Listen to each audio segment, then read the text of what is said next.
मेरा नाम है अभिषेक श्रीवास्तव और आप देख रहे हैं द मीडिया अड्डा। बात करने जा रहा हूं आज 2007 टी20 वर्ल्ड कप की, जिसकी यादें आज भी आपके जहन में ताजा होंगी अगर आपने वो टी20 वर्ल्ड कप देखा था। टी20 वर्ल्ड कप की बात करने से पहले मैं बात करूंगा 50 ओवर वर्ल्ड कप की, जहां पर हमारी टीम कुछ महीनों पहले ही बुरी तरह से हार कर बाहर हुई थी। टीम के सीनियर खिलाड़ी सचिन तेंदुलकर, सौरव गांगुली, राहुल द्रविड़, इन्होंने टी20 वर्ल्ड कप खेलने से मना कर दिया था और इन्होंने रेस्ट लेने की सोची। ऐसे में टीम युवा हाथों में दी गई, युवराज सिंह, महेंद्र सिंह धोनी जैसे हाथों में। सचिन तेंदुलकर ने कप्तानी का सजेशन दिया कि कप्तानी महेंद्र सिंह धोनी को मिलनी चाहिए, जो उस समय सबसे ताबड़तोड़ बल्लेबाजी करने के लिए जाने जाते थे। तो फिर क्या था, माही सेना ने कूच की साउथ अफ्रीका की ओर। एक के बाद एक हम हर टीम को धूल चटाते हुए फाइनल तक पहुंच गए और फाइनल में हमारे सामने थी हमारी पसंदीदा टीम, हमारी चिर प्रतिद्वंदी टीम पाकिस्तान। मजे की बात यह है कि पाकिस्तान से भारत हर वर्ल्ड कप में, वो चाहे 50 ओवर वर्ल्ड कप रहा हो या फिर टी20 तो खैर शुरुआत हुई थी, हर वर्ल्ड कप में भारत पाकिस्तान से जीता था। तो दबाव साफ तौर पर पाकिस्तान पर था। वैसे तो आमतौर पर दोनों ही टीमों पर दबाव होता है जब भी वे आमने सामने होते हैं, लेकिन दबाव ज्यादा पाकिस्तान पर था। टीम ने टॉस जीता, यानी कि महेंद्र सिंह धोनी ने टॉस जीता। बहुत ही चतुर कप्तान थे, वो जानते थे कि फाइनल है और फाइनल में अगर चेजिंग कर ली तो ये एक एक्स्ट्रा प्रेशर लेने जैसा होगा। तो ये एक्स्ट्रा प्रेशर वो अपोजिशन को, यानी कि पाकिस्तान को देना चाहते थे। पाकिस्तान, भारत के सामने पाकिस्तान और गौतम गंभीर के सामने शाहिद अफरीदी। बहुत बढ़िया कॉन्टेस्ट था ये। पाकिस्तान उस समय गौतम गंभीर से उतना खौफ नहीं खाता था जितना कि वीरेंद्र सहवाग से और महेंद्र सिंह धोनी से। लेकिन मजे की बात यह थी और पाकिस्तान के लिए यह खुशखबरी थी कि वीरेंद्र सहवाग उस मैच में नहीं खेल रहे थे। उस मैच में वे चोटिल थे। तो सवाल यह था कि वीरेंद्र सहवाग की जगह कौन खेलेगा और अगर कोई खेलेगा तो क्या उनके जैसा स्टार्ट दे पाएगा। इसका जवाब हमें तुरंत मिल गया था। महेंद्र सिंह धोनी ने पहले बल्लेबाजी का निर्णय किया। बल्लेबाजी करने उतरे यूसुफ पठान और गौतम गंभीर। यूसुफ पठान तब एक नया चेहरा थे, उन्हें कोई नहीं जानता था, इरफान पठान के बड़े भाई थे। तो पाकिस्तान खुश होगा कि सहवाग नहीं खेल रहे हैं, लेकिन यूसुफ पठान ने कहा रुको जरा, सब्र करो, मैं भी थोड़ा उनके जैसी ही बल्लेबाजी करता हूं। तो पहली ही गेंद पर छक्का लगा के उन्होंने बता दिया कि हम सहवाग की कमी तो महसूस नहीं होने देंगे तुम्हें। भारत को बहुत ही अच्छी शुरुआत मिली। 2 ओवर में भारत का स्कोर 20 रन के पार पहुंच गया, लेकिन तीसरे ओवर की तीसरी ही गेंद पर यूसुफ पठान एक बड़ा शॉट खेलने के लिए गए और शोएब मलिक को अपना कैच दे बैठे। नंबर 3 पर बल्लेबाजी करने उतरे युवा 20 वर्षीय रॉबिन उथप्पा, जो कि बहुत ही क्लासिकल बैट्समैन है।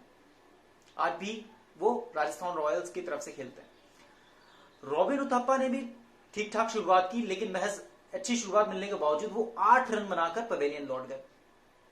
अब 2 विकेट गिर चुके थे। गौतम गंभीर को अच्छा स्टार्ट मिल चुका था, भारत को एक अच्छा स्टार्ट मिल चुका था। नंबर 4 पर बैटिंग करने आए वो इंसान जो आज तक मैं आपको बताऊं कि भारत में एक दिवसीय क्रिकेट में नंबर 4 का बल्लेबाज उनकी तरह हुआ ही नहीं है, युवराज सिंह।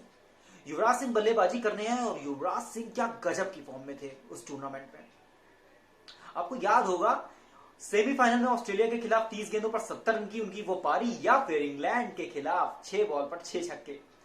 स्टुअर्ट ब्रॉड को आज भी वो सपने में आते होंगे। युवराज सिंह बैटिंग करने आए तो भारत को बहुत उम्मीदें थी उनसे। उन्होंने धीमी शुरुआत की। एक तरफ से गौतम गंभीर अच्छे शॉट्स खेल रहे थे, स्कोरबोर्ड को धीरे धीरे आगे पहुंचा रहे थे। 13.2 ओवर तक आते आते भारत का स्कोर हो गया 103 रन और 2 विकेट। युवराज सिंह सेट हो चुके हैं, गौतम गंभीर सेट हो चुके हैं। भारत एक बहुत एक विशाल स्कोर की तरफ बढ़ रहा है, 180-190, जो कि उस समय बहुत बड़ा स्कोर था। फाइनल भी था तो एक बहुत बड़ा प्रेशर होता पाकिस्तान पर। लेकिन उमर गुल बॉलिंग करने आए और शॉर्ट पिच बॉल डाली उन्होंने। युवराज सिंह ने पुल करने को गए और उमर गुल को कैच दे बैठे, कॉटन बोल्ड होकर चले गए।